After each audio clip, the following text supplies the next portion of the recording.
여러분 안녕하십니까. 박물관 수색대에 오신 걸 환영합니다. 오늘 박물관 수색대에서는요, 이 전쟁 기념관에 있는 굉장히 특별한 물건을 여러분께 소개해 올리겠습니다. 우리 독자적으로 개발한 그런 훈련기가 있습니다. KT-1 웅비. 여러분 아마 잘 기억하실 텐데요. 근데 그 웅비 시제기 중에 한 대가 바로 이곳에 있습니다. 오늘 도움 말씀 주실 서원주 학예관님 모셨습니다. 아유, 안녕하세요. 매번 이렇게 감사합니다. 저는 이거 굉장히 소개해드리고 싶었었어요. 네. 제가 사실 제트기도 좋아하는데 저는 왠지 모르게 이 프로펠러가 돌아가는 터보 프로를 굉장히 좋아하거든요. 요거 시제기 어떤 의미가 있을지 한번 우리 학예관님이 좀 말씀해 주시죠.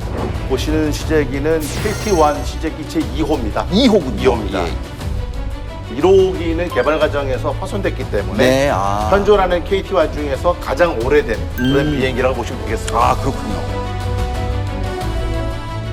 KT-1 코리아 트레이닝일 것 같아요. 네. 코리아 트레이닝 1 첫 번째 훈련기다. 의미가 좀 남다를 것 같거든요. 네네. 어떤 의미가 있을까요? KT 이제 트레이너라고 해서 훈련기라는 네. 건데요. 이것은 그 당시 우리나라가 그 자체 개발해서 생산한 네. 최초의 비행기입니다. 그러니까 레퍼런스는 있었으되 아예 독자 개발을 했다는 거죠. 맞습니다. 그렇죠. 우리나라 기술진들이 네. 전 세계를 다니면서 네. 조사를 하고 네. 연구를 하고 참고를 해서 네. 만들어낸 비행기입니다. 아, 굉장하네요. 그런데 이게 처음에 나왔을 때 반응이 어땠었나요?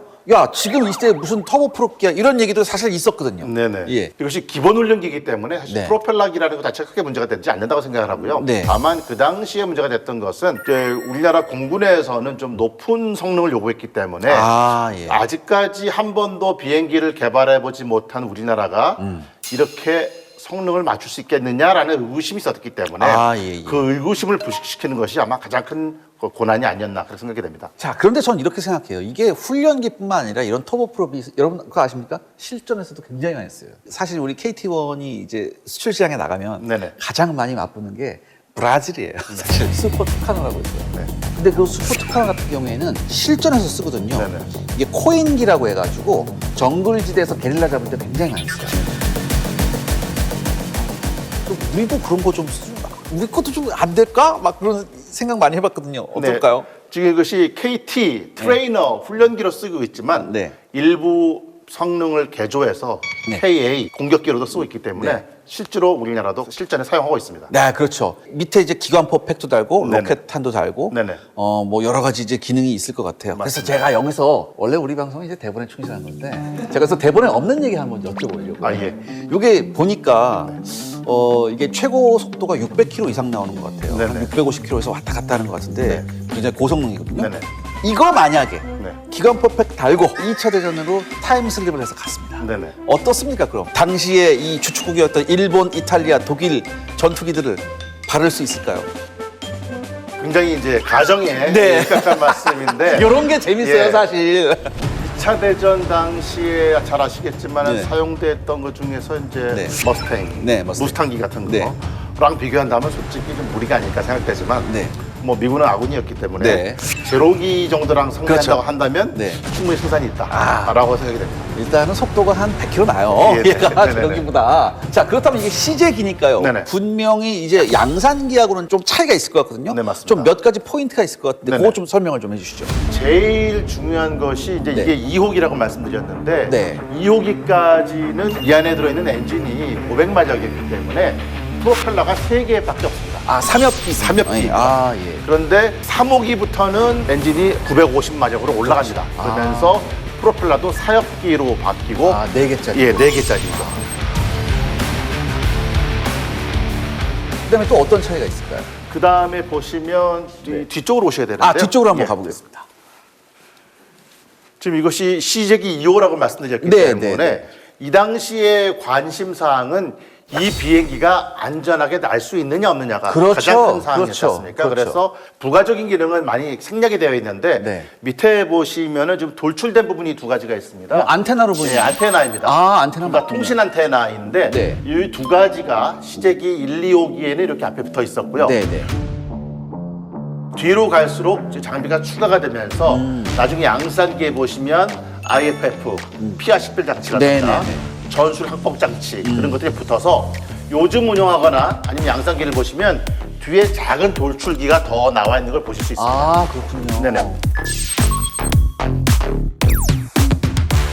사실 이런 거면 저는 이제 업체에서 가지고 있을 줄 알았는데 그래도 여기 왔네요. 네네. 공군에서 가지고 있다가 저희한테 이관이 되면서 예. 굉장히 저희가 중요한 유물 중에 하나, 대한민국 항공기술의 발전을 증명하는 유물로서 저희가 중요하게 보관하고 있습니다.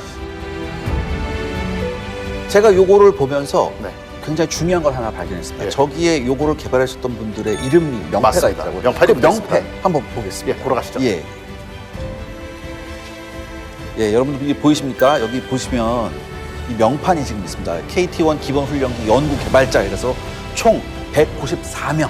KT-1 사업 책임자였던 강윤 박사님을 비롯한 네. 총 193명의 이름이 여기에 부착되어 있는데요.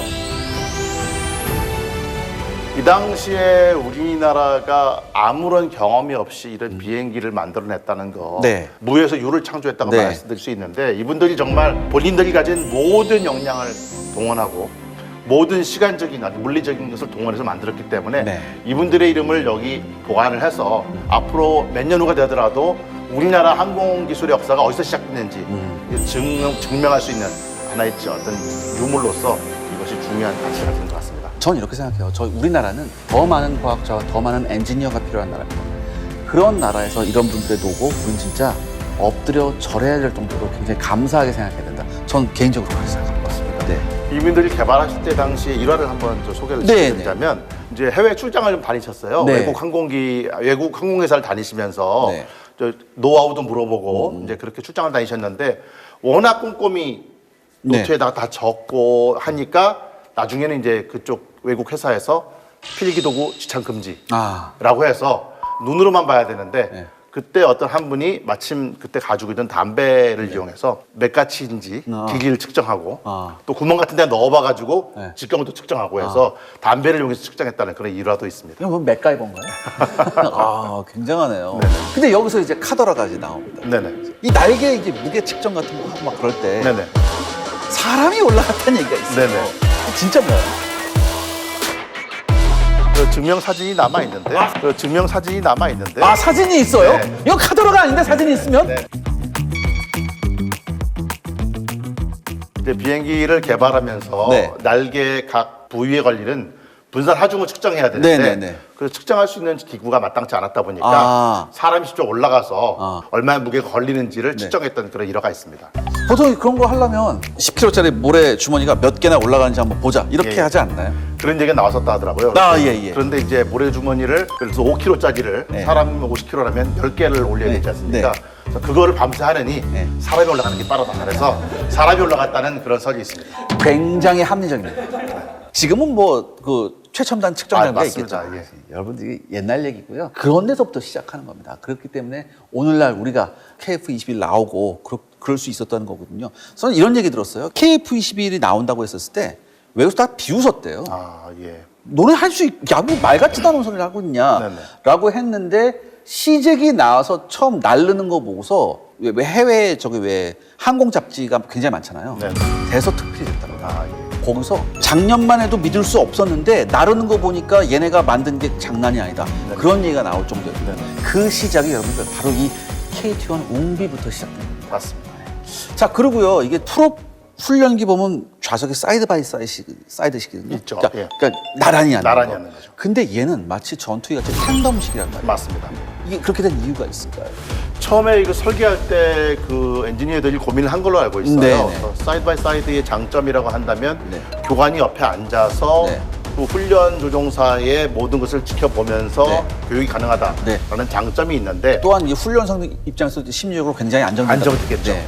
단점이라고 한다면 두 명이 나란히 앉아야 되니까 네. 동체가 두꺼워지는 그렇죠. 그런 부분이 있고 네. 그다음에 또 하나는 KA라든가 대장형이 되었을 때 실전에 투입하기가 좋아졌다라는 그런 장점이 있습니다. 아, 그랬군요. 다 생각이 있어서 만든 거예요, 여러분들. 그럼 여기서 또 하나 카더라 나가겠습니다. 이게 우리 독자 개발로 만들었는데 네네. 그런데도 불구하고 계속해서 나온 얘기가 이거 외국에서 무슨 기술 고문단 같은 사람들이 와서 봐줬다 뭐 이런 얘기가 있거든요. 네네. 이건 어떻게 된 겁니까?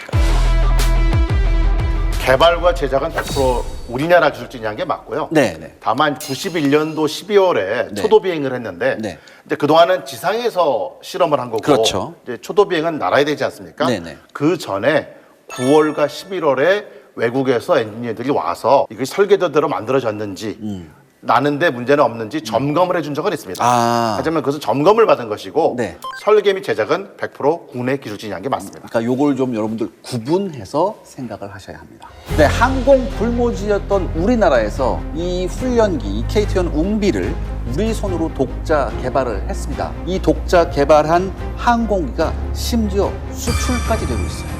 또 하나 훈련기뿐만 아니라 공격기로도 혹은 전선 통제기로도 쓰입니다.